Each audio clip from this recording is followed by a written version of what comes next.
up Cher Lloyd featuring Mike Posner with Your Love. It's going to be released on the 30th of October. A previous record, of course, Swagger Jagger, went straight in at #1. But what do you think? Tiger, tell me about Cher Lloyd. Is Cher Lloyd a big part of your life? Massive part of my life. No, not entirely. When I first saw her X Factor audition, I was sort of blown away. I was in awe. I thought it was fantastic. Yeah, so did I. But then, as she sort of progressed through the competition, my opinion changed. And then when Swagger Jagger came out, I really disliked that song. So I'm not a massive fan of Cher Lloyd. But did your opinion change because you had seen it with your own two eyes, or was it what the media was doing? Because the media turned on her really weirdly. I know what you mean. Considering she's young, do you know what I mean? Like, to turn on her like that was tantamount to bullying, I thought. I suppose, but when you put yourself up for something like that, you got to sort of be prepared for that sort of. True. I quite like the song. I'm more keen on the verses than. Are you thick-skinned? I mean, you're 15 years old. You're in a big show, 5 series or 4 series deep. I mean, are you thick-skinned? Yeah. For the haters? Haters are often the biggest fans, which is actually weird in a way. But someone tweeted that the other day, and I had to retweet because I thought it was pretty meaningful. They just have a funny way of showing it. Yeah. And sometimes people they do hate, but it's kind of like take it on the shoulder, brush it off, sort of thing. Dismiss. Okay, let's talk about Cher Lloyd then. Do you think media influencing you up until the point when Swagger Jagger came out, when you just didn't like the song, or do you think it was something about her that you saw in the show that you didn't like? Well, the thing is, most information that you do get about on those sorts of things are taken from the media. Yeah. And I think most people nowadays are heavily influenced by the media. You included? Probably, but regardless of why, I still don't particularly like her. I do think she's got quite a good voice. Yeah. And this song? Did this change your mind about her? 54. Okay, that'd be a no then.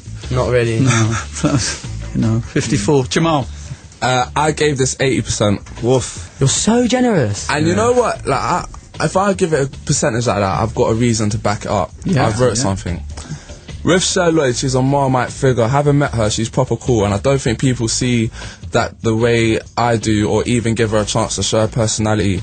Like, when she done Turn My Swag on Kerry Holson on the X Factor, everyone loved her, and from the live shows, I think people started to dislike her for whatever reasons, but that doesn't mean you shouldn't dismiss her talent, because this tune actually shows her vocal skill, and I like it. Plus, the Mike Posner feature in itself is big, so, like, that's how I see it. As an influential website like SBTV is an influential movement, do you create the vibe around an artist like that, or do you have to reflect what people are saying about an artist like that? So you know your audience, presumably. You know what they like. Is it dangerous for you to support someone like Cher Lloyd because you're not sure how your audience is going to take to that? Kind of, but it's in a way you do it. It's in a way, like, you put it out there. Like, if you put it out there in, like, a not forceful way, it will be accepted, I think, because I've done loads of stuff, like, acoustic-wise, and I'm planning to do an acoustic with her, so, like, I don't think it's, like, that dangerous. It's just the way I go about it, but I definitely think, like... What do you think has gone wrong in the way people have perceived her? It's the media, like, they portray her in a different way, and that's what everyone looks at, so... Look, you're involved in creating...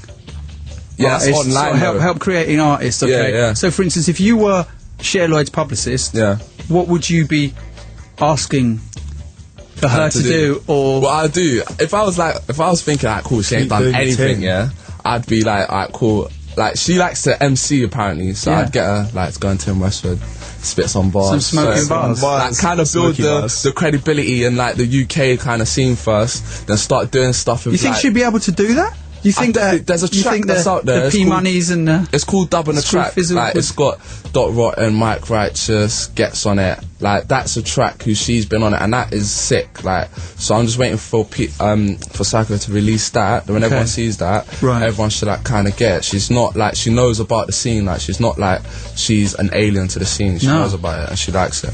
Cool. All right. 80%. Harley. Right. Basically, I gave this song quite a low score, right? Okay. But that's not because I'm a Cher Lloyd hater, because I actually, when she first came on X Factor, I thought, oh, she's good, man. Yeah.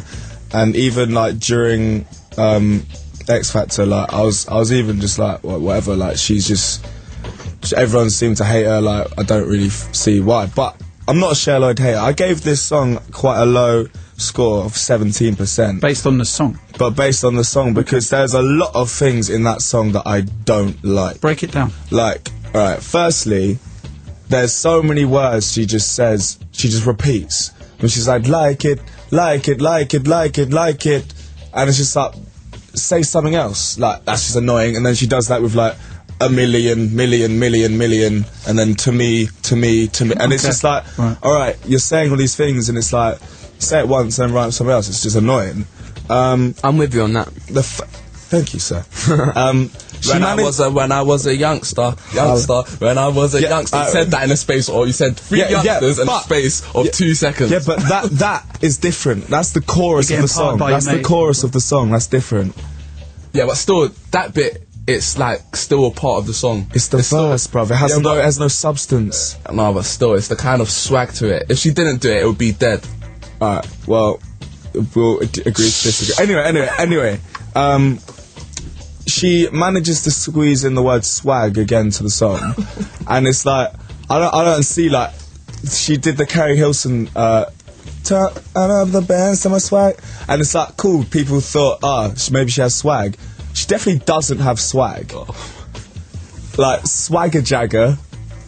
Like, so unswag. Swagger Jagger, like, I could kind of, like, I hated it at first. I was like, alright, I'll deal with it. When she just goes in on swag again, it's like, why is her team saying you need to portray yourself as having loads of swag, and this word swag needs to revolve around you? Maybe it's not her team, maybe it's just her. She wants to try. But why? Because it's just like annoying. She has no swag. But there are words.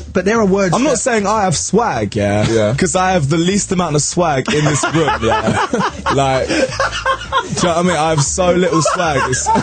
Dude, you're being super harsh on yourself. That's not true. I have the least swag. And then it gets on to Mike Posner, who can just shut up, basically. Oh my days, you can't say that, bruv. Mike Posner's sick, bruv. Did you hear that lyric? It goes, first date, first base, second date, second base. Did you literally listen to that? Bruv, I listened to it, bruv. Third date. Mike Posner has got talent, trust me. You can never I like Cooler Than Me. 100%, in 100 years. I think Cooler Than Me is a banger. I love that tune. Cooler Than Me was actually like recorded in his bedroom. No, is it? Yeah, Cooler Than Me was recorded in his bedroom. Well, I think Cooler Than Me is a banger, and I like Mike Posner, but in that verse, I think it is shocking. And that's my personal opinion. I just don't like that song. Wow. I gave it 70% because I can understand that it's a good pop song. 17%. Yeah, okay.